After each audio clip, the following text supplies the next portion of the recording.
Welcome, everybody, and thank you for joining today. So my name is Mirko Goich, and we're going to talk about order freezing, what it is, why one would use it, when one would use it. Um, I see everyone's jumping onto the Kahoot, which is great. In the chat, the sign-on information is there. Please go ahead, and whoever wins our little prize or contest, based on the content that we're going to be reviewing, gets a fun shirt or anything you want to choose from the online store with our new branded logo. So order freezing, I'm gonna walk us through a little bit of the background, and then I'll walk through some actual freezing of orders in the test environment, so it won't affect anything in production. Just to give you examples, but we won't go through in-depth step by step because we provided those instructions separately, and I'll re-provide them after this as well. So order freezing is one of a number of tools or approaches that we'll be sharing with everyone in the weeks to come. Ventura's long-term goal, and order freezing fits into that long-term goal, is to continue improving message quality and reduce the effort needed to action messages in JDE. If you remember back to Planning 2.0, I think that was kicked off in 2024, and since then, we focused a lot on effective modeling of safety stock in OPV, and a number of broad planning topics like day in the life and more. There are some of those topics and some more we'll be talking going forward. Order freezing is one today, freeze fences, a new configuration in JD that shifts the way we plan a little bit. That will be rolling out fairly soon. We'll be sharing that as a separate topic. Sorting and filtering of message screens, and there's a lot more. So to help in that effort of sharing these features, benefits, learning, we've also created a new group within Ventura, a new SME, I'm going to call it the SME network or SME group, subject matter expert group, who we'll introduce later, not today, but whose purpose will be to more broadly support learning, help with best practices, and drive network message quality everywhere across Ventura. So that's more to come there. So let's talk about order freezing. What is it? When would you use it? Freezing an order, and that can be a work order, a purchase order, or a transfer order, tells JD to avoid considering changes to that order. Freezing is applied when there is a constraint that you can't or won't change. It tells JD to work around that constraint, silencing the message that may be there, and adjusts MRP accordingly for everyone else to see in the network and yourself. It removes that message and you don't have to keep looking at it. So how does order freezing help? In JD, the methodology of MRP assumes all messages will be answered, and it looks at all messages from the earliest to the latest with the assumption that it'll be actioned. It adjusts downstream messages like orders based on earlier messages like increase or cancels. So if one doesn't action an earlier message, the downstream messaging can be affected or reflect poor guidance. So I'll share a quick example. It's a very simple example. Hopefully it helps a little bit. Let's say we have a scenario. In this chart here, today is on the far left, and imagine future periods going forward to the right. We have a projected stock out after existing firm POs, but neither of those POs can be increased. So here's a couple POs. In this case, we have a freeze fence, one before, one after. The stock out is after PO number 2. JD will leave PO number 1 as is when it does its MRP and generates messages. That PO number 1 is within the freeze fence, but it will also generate an increase message on PO number 2. JD then assumes that PO number 2, that increase message has been actioned or will be actioned, which then allows it to generate a new order in the future. all new planned orders going forward will incorporate these recommendations as if they've been accepted. And that's the key point. So if you have a message on say PO number 2, I can't remember if I mentioned that both PO number 1 and PO number 2 cannot be increased. In this case, by freezing PO number 2 to silence the increase message, you tell JD it must honor that constraint. And then JD will readjust the next order, in this case on the right hand here, to be earlier and increase it by 1,000 units. So it'll clear that expedite message and make sure everyone sees the firm constraint. Does that make sense? Thank you. I'm going to keep going. So, very broadly, so as a general rule, when should you use order freezing and when should you not? Essentially, one can use order freezing when there's a hard constraint and you need to silence a message. And in general, if there are no hard constraints, no messages, then you don't need to freeze an order. So here's some examples. A supplier can't change an order, either the timing or the quantity. Freezing that order is okay, like the example we showed. Let's say there's a surprise order. Second example, there's a surprise order or forecast increase. But for some reason, we know that the customer will not accept it. There's an agreement in place. Freezing messages related to that increase is also okay to stop downstream messaging, which may potentially create waste if someone goes and buys some materials against an increased message or order. We've all been in this situation likely where, we've had to create a manual order, third scenario, where there isn't a system forecast. In that case, JD will generate cancel messages against the work order. And in a situation like this, we should freeze that order. And I'll note, come back to that item once the forecasts are loaded to check how things are going, once demand is actually in the system.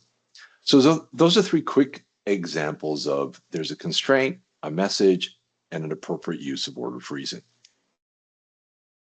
Examples where it's not ideal to use order freezing. Let's say you're a planner, you're going on vacation for a couple of weeks. Going into your orders and freezing a bunch of orders, that's not what order freezing is really meant for. It's not meant to simply silence messages without a constraint. Let's say you have a lot of messages and you can't get to them every day. You just want to kind of clean up your screen a little bit. Order freezing is, again, not really the right approach in that case. There's no constraints. Last example, let's say you're a scheduler. You've just created a supply plan. It's not really been,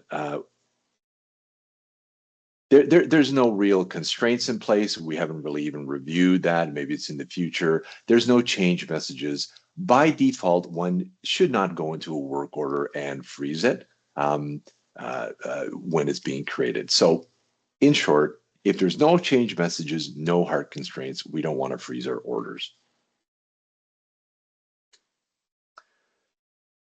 Really, at a high level, freezing an order is not overly difficult in JD. For work orders, one needs to go into the work order header and change in the status type tab, the freeze code, what I have highlighted here in green, to a yes. I'm actually going to walk through all 3 types of change in the test environment. You can always refer to the detailed instructions, but I'll go through it very quickly here. So work order header for a work order, the detail screen for transfers or purchase orders. So we'll go into the order detail screen, and at the line item level, one can change the freeze code to a yes. Let's walk through a few examples here live. I'm going to go into the production environment. If anyone has a question, please jump in. Let's choose a purchase order inquiry to start. I do have a question. All right. Like on the Burger King Hidden Valley Ranch, I get messages to where it wants me to do like 4 days of production all on the same day, but I can't do that. So would I freeze those since I've got 4 days in a row of production, but it keeps telling me I need to expedite it, but I can't because I can't do 4 days worth of production in one day? Yeah, that is a reasonable. So what you're saying? I'm sorry, I can't see who was asking the question. Michelle Miller. Hi, Michelle. Thanks. Yes, I think that's a reasonable use of order freezing. What you're trying to do is address the messages that MRP is asking you. It's saying, for whatever reason, it's saying, "Hey, please move these forward." But you've firmed the schedule. Everyone's aligned to what it is. There's no real issue there. You're just silencing those messages. That's an appropriate use of order freezing. Okay, thank you. I just wanted to make sure that my understanding was correct. Yeah, it's a great example. Thank you. There are often other examples where there are grouping orders and things like that that this would apply to as well. So let's go through here. I'm going to take a purchase order. I'm going to open up my handy dandy message screen. I'm going to filter it down to OP type. And let's see if we can find an expedite. There should be one here. I'm going to look for 42341. There it is. Purchase orders are the easiest flow of work in the sense that you can, from the message screen, go up into your row exit, click on PO inquiry. It'll bring up your PO inquiry in a second.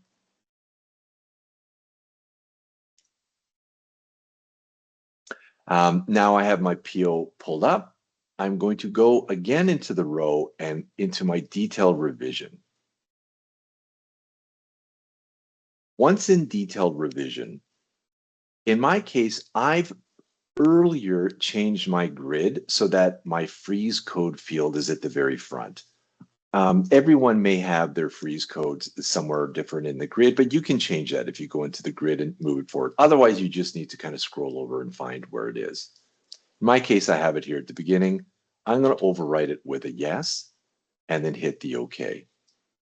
Very often you'll get a warning message. That's okay. It's not an error, no errors, but just warning message. In this case, you just click OK again, and your order is accepted. I'm also going to click OK through this text field. If we were to review that again, and let me try it really quick here. Let's have a look. You'll see now that it's a yes. And in the next MRP, there won't be any messages against this order going forward. The next scenario, let's take a look at a transfer. In this case, I'm going to look for an increase at 0.75. Let's go back to my message screen.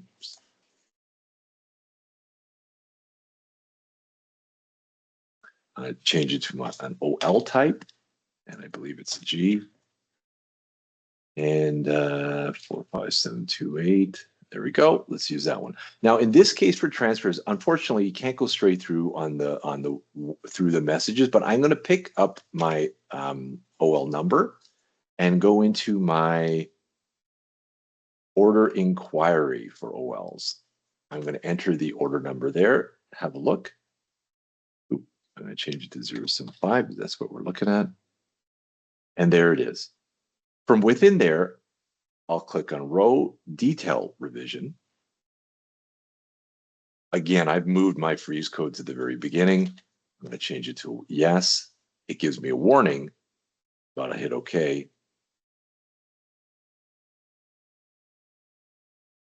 And I think that picks it up. There you go. If we were to look at then again in the next MRP, that message would go away. And for work order, the last quick example here, I'm going to go back to my message screen and change it to, I think it's still a G, work order. And let's look for 24290. 24290. Similarly to an OL, I'm going to pick up the order number. In this case, I'm going into my workbench. Let's get the right branch. I'm going to enter in the work order number. There it is. And into the work order header,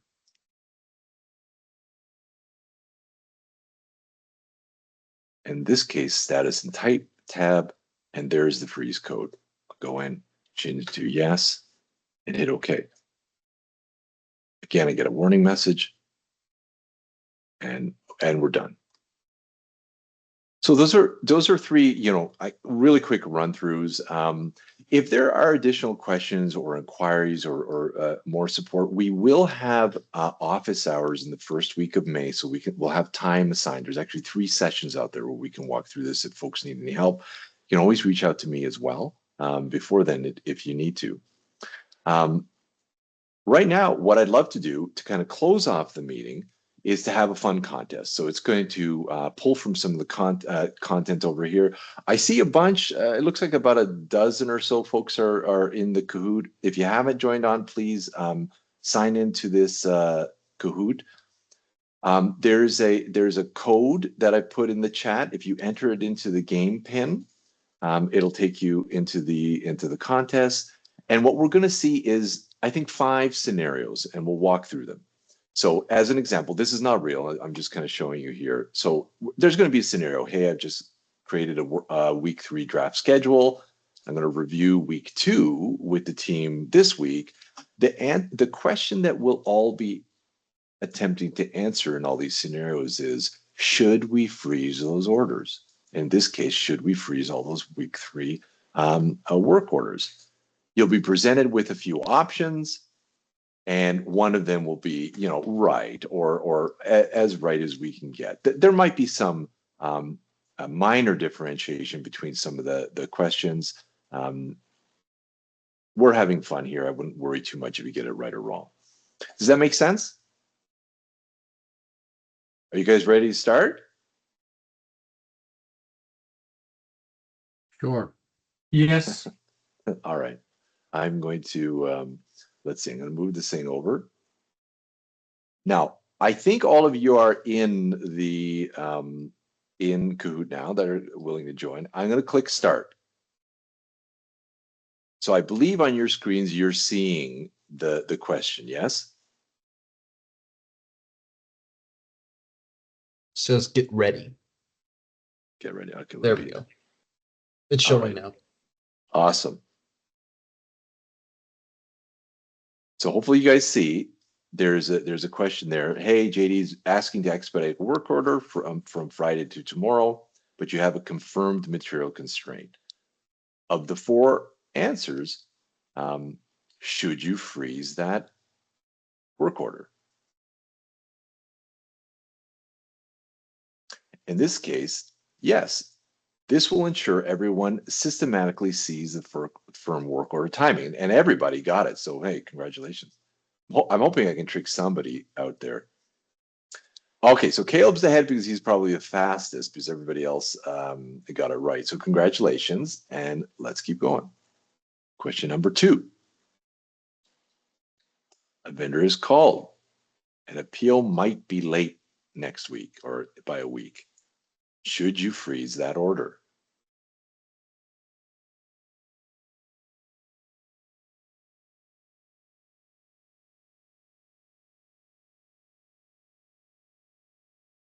All right, hope you've everyone's answered there.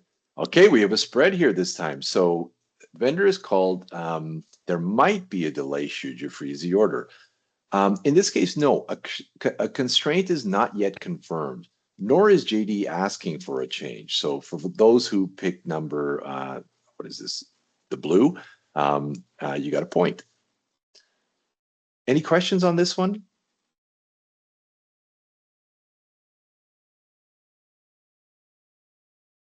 Let's keep going. All right.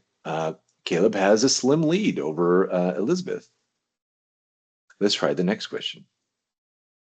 You've created a firm work order without a system forecast.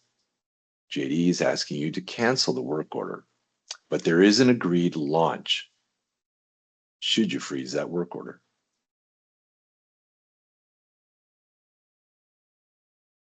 Of course, without a system forecast in there, JD will be asking you to cancel.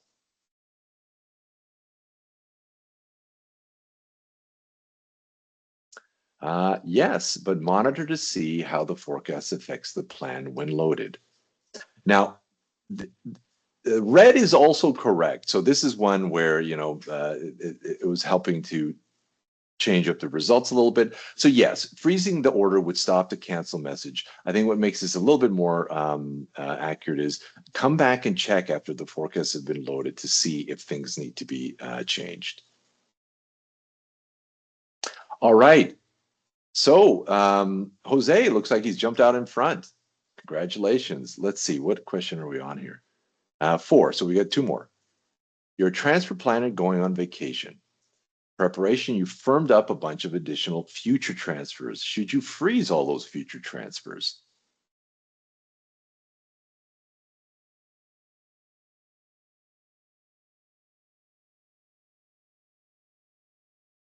All right. 16, 17 answers in. I think 18, and here we go. Should you freeze that? No, but let your backfill know about constraints during your absence. Blue is also a reasonable answer, which is no, don't freeze them because future messages can be helpful, but during your absence, it'd be good to let the your backfill know what you can or can't do. All right, Elizabeth, you've jumped ahead. Congratulations. Last question. You've just created a new PO, but have not had a chance to talk to the vendor. Should you freeze that PO?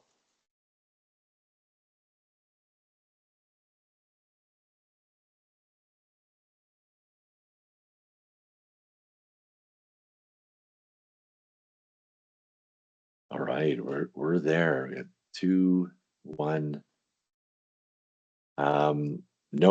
No constraint has been confirmed, and almost everybody picked that one. So congratulations, that's great. Let's see who won. So the winner here will get to choose from the online store the new merch that's available. I'll connect with you afterwards. So great job, Jose. Thanks for your participation. I think is that Michelle Miller out there? And then the winner, Elizabeth. Congratulations. I hope this is a little tongue in cheek. Don't be too flustered if didn't get everything perfect. Always an opportunity to talk more about this stuff.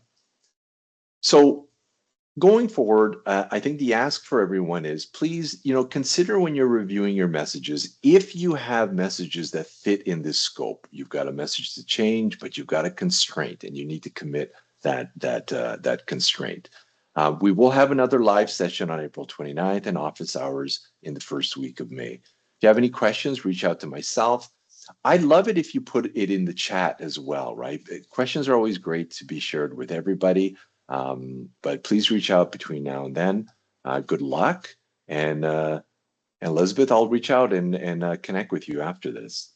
Thanks, everybody. Any other questions before we sign off?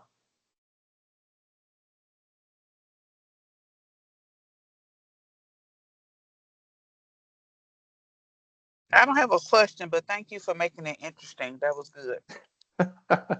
I'm glad, Cheryl. It's very quiet on this end, so I hope you guys had a little bit of fun there. But well, thank you. Listen, give it a try and let me know how it goes, and we'll talk soon. Good luck and have a great night, everyone. Thank you. Thank you. Bye. Thank you. Thank you.